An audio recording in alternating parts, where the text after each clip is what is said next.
Hi, Yavi Caro here, and welcome again to the Hardcore Soft Skills Podcast. I am an organizational psychology practitioner and team coach, and in each episode, I bring you different skills so you can practice. And particularly this season, I have been focusing on daily short episodes to practice the skills that I showcase on my book, Hardcore Soft Skills, a guide to work with humans. And these are based on the 5 C's framework, which is connect, communicate, collaborate, and create, and correct. And these are basically a family of skills that you can practice with your team, especially as you're launching or relaunching a team that you can work with.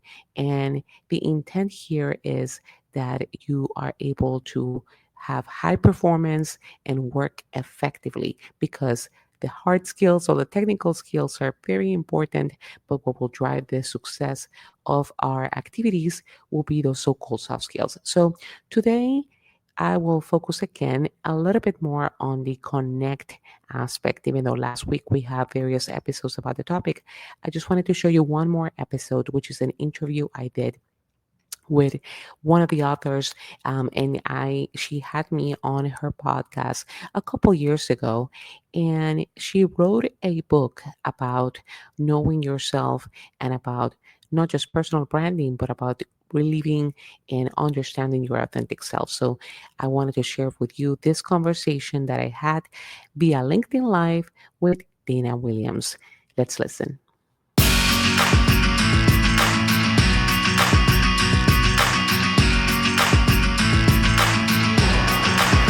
All right, wonderful. And welcome again to another episode of Hardcore Soft Skills Podcast via LinkedIn Live. I am very happy to be here talking again after a little while with Dana Williams, and she is a executive coach and also a leadership identity expert, author of the book. And remind me the name of the book, Dana. Yes, it's called The Internal Revolution. Lead authentically and build your personal brand from within. So, yes. Yeah, thank you so much. And the reason is that we were she interviewed me for her podcast a couple of years ago, and Yes. I was so happy to read the book and see the and talk to you about this very important topic. So welcome, Dana. Thank you. Thank you, Yadi, for having me. So fun to be here with you. And right now, this is a very important topic because when it comes to the identity and our personal branding and those topics, a lot of times we see that it's a topic of becoming an influencer or and it goes beyond that as you describe in your book, which you have so many great ideas I want to delve into. But before we go into that, I want to talk about you and want to tell us a little bit about yourself. Like, how did you came about to focus on this specific area of leadership coaching? Yeah, I kind of just fell into this as a leader, and I was always worked in the airline industry and for a long time and had different groups teams that I led. And at one point in my career, I was in, hiring and training, and it just was always a passion of mine.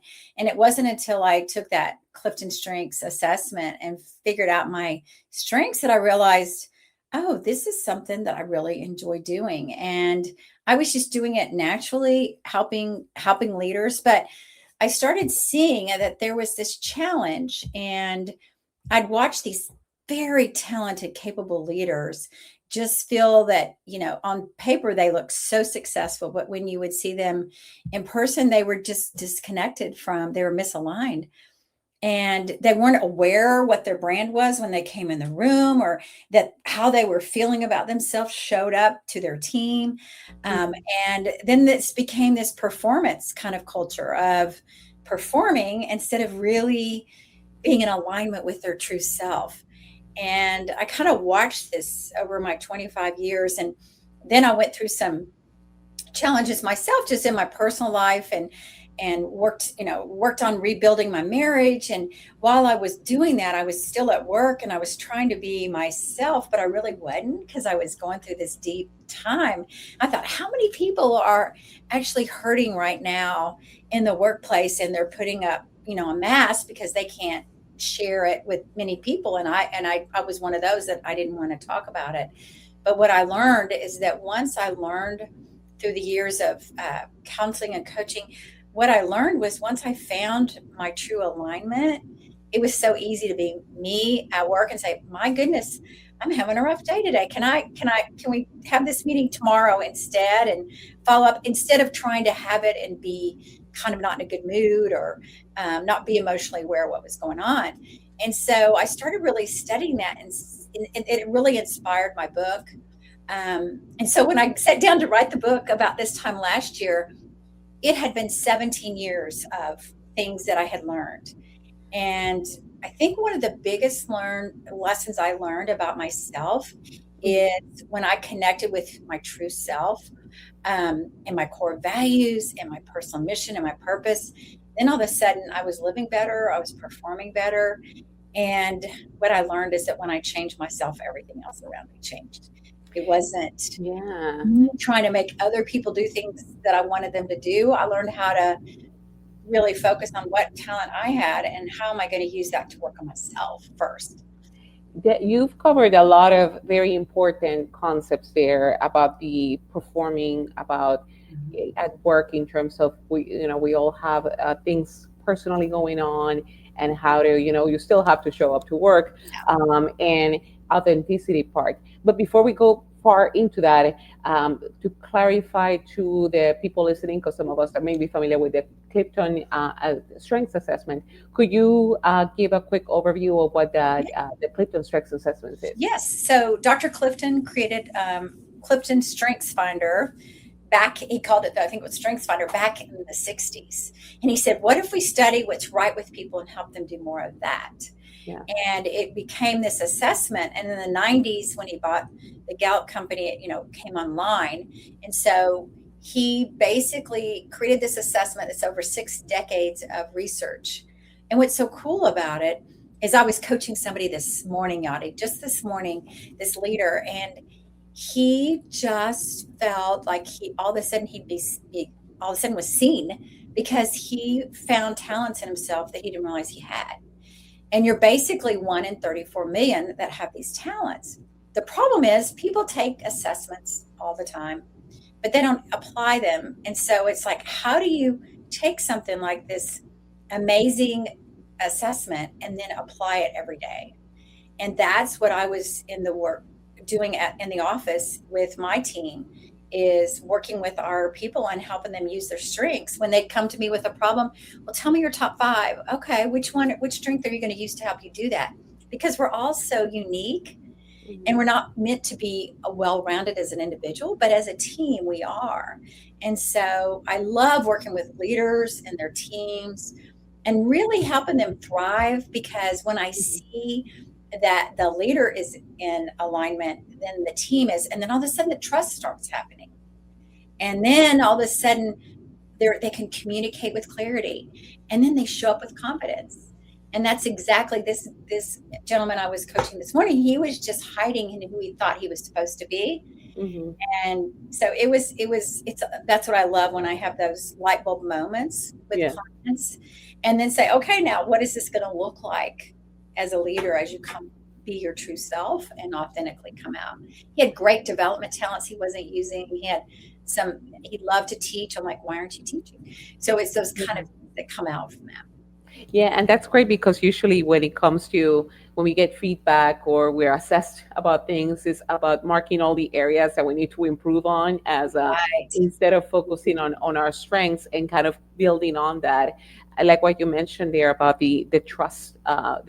You start, I guess, flourishing at work in a way. Like, once you identify your strengths, then you can operate from a better place and improve your performance.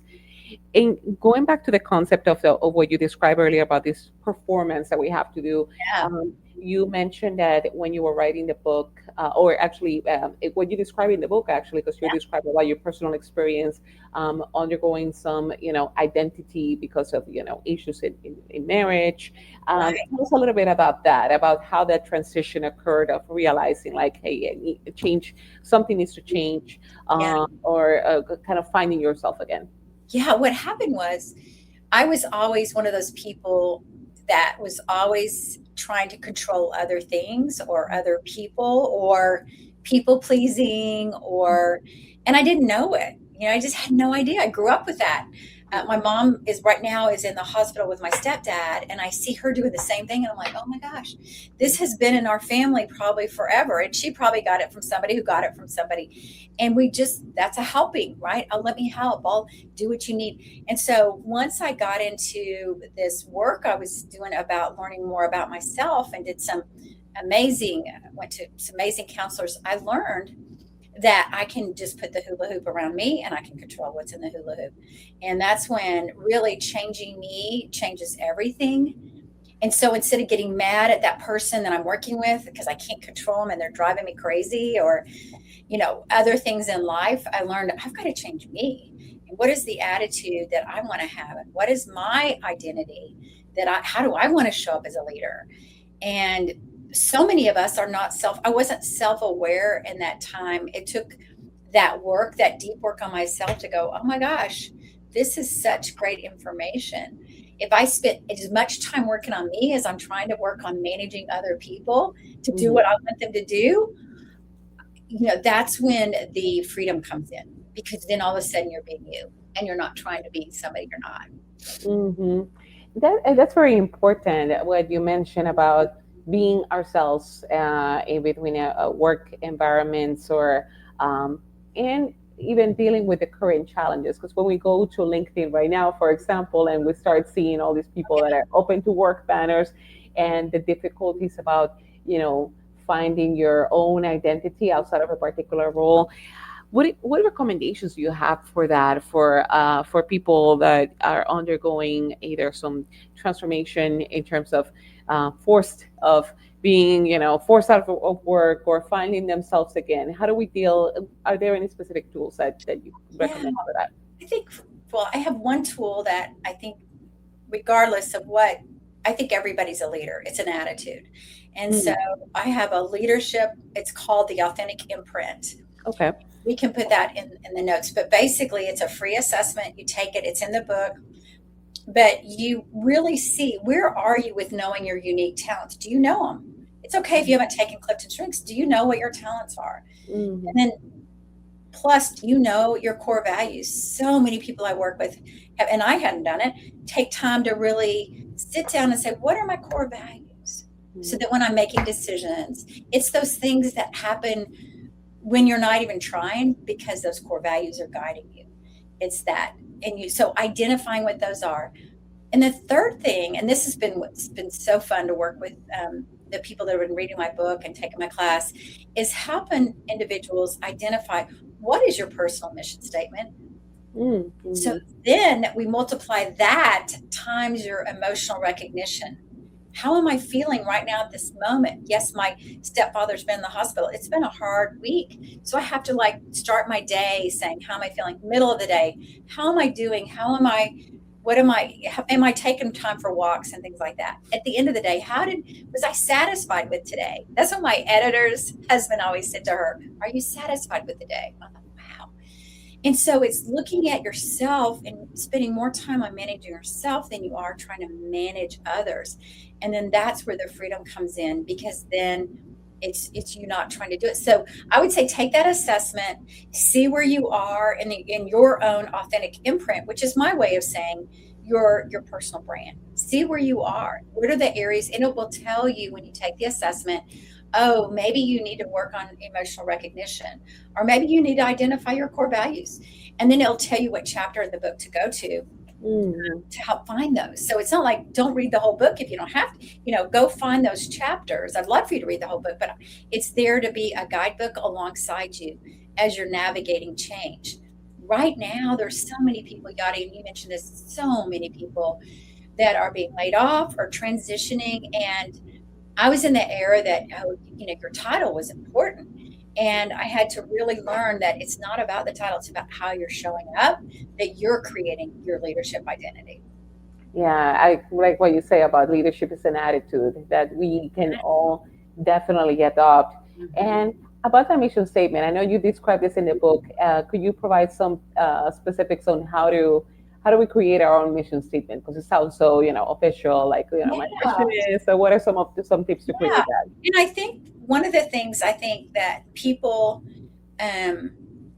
think they have to write a lofty statement, right?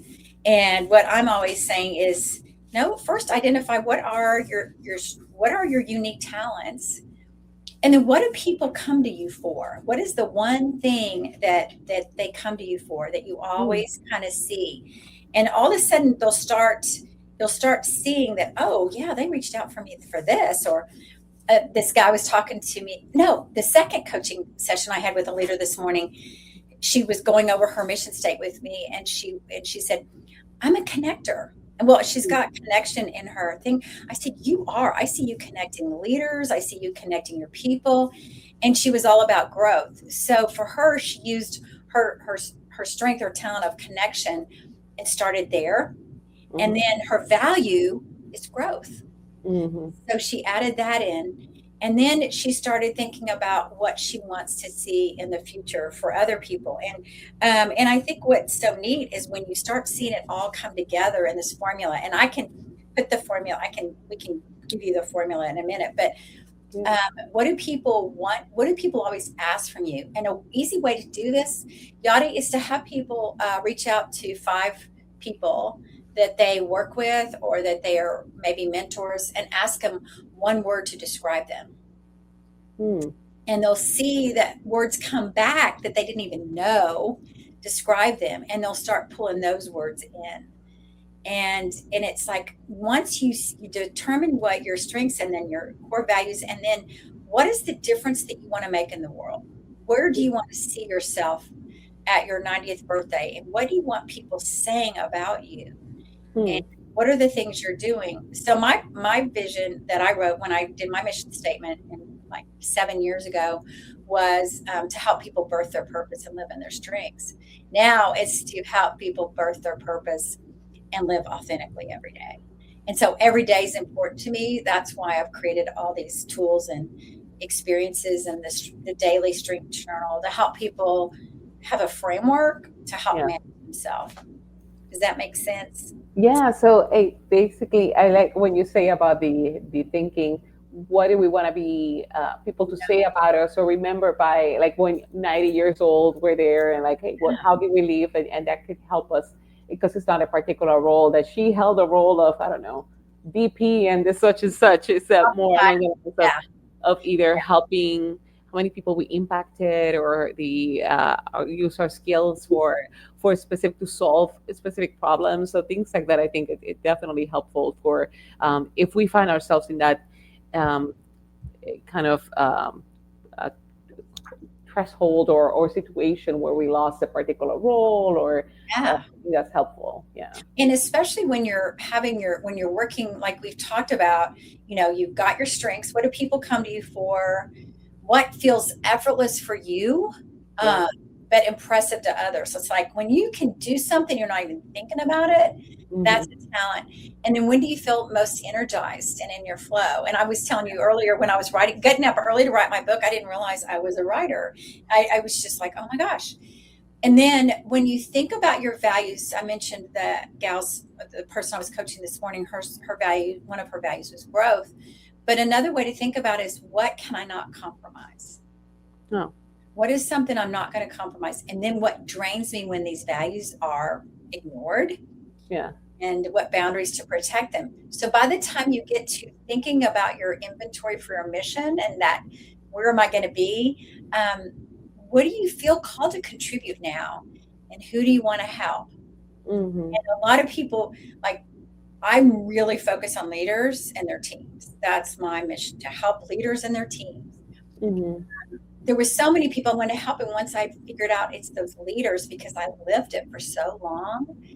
And so it was really fun. And when you get those trusted people to give you words to describe you, you'll be able to use some of those as well in your mission statement. Yeah, great to see those things that come effortlessly to us that we're like, oh yeah, it's obvious, everybody has that, and then it's realizing that others see that as a superpower that you have, and that's important to get that feedback. So that's wonderful. Absolutely. Absolutely. Yeah. Now, what are some of when we talk about personal branding, and when I mentioned that to people I work with, it just sounds so like, oh, I'm an influencer now. So what are some of the misconceptions about personal branding that we need to, what does it mean to people, or what things we should, just misconceptions about it all? Yeah, I think most people, and we know this from research, most people are looking externally for validation for everything. And this is why the book's called The Internal Revolution. This is about going internally. And this is an inside out approach. And it's really using that framework: strengths plus core values plus mission times emotional recognition.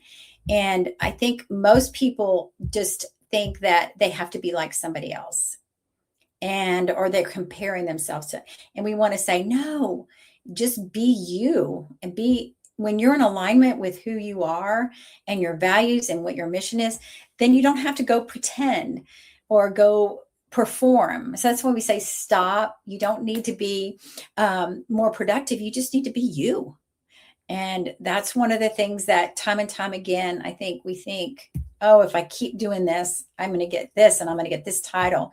Well, it's not about that. It's what are you leaving in the room every time you're with somebody? What are you leaving on a call? How do people feel after they engage with you? No, that's And then you probably feel that too, just with all the different people. And because in the past, our identities have always been tied to some kind of title, right? yeah. So that's what it's not. Yeah, so personal branding, not something that we need to craft from the outside of. It's something how what do we do? It's from the inside, as you mentioned, in terms of what do we bring to the world, what are our strengths. So that's part of our. We all have a branding, even though we don't say it out loud or say like this is my brand. But Yeah, in regards to that, yeah, yeah. And finding your brand isn't hard because you're doing it wrong. It's just hard because you're starting on the outside.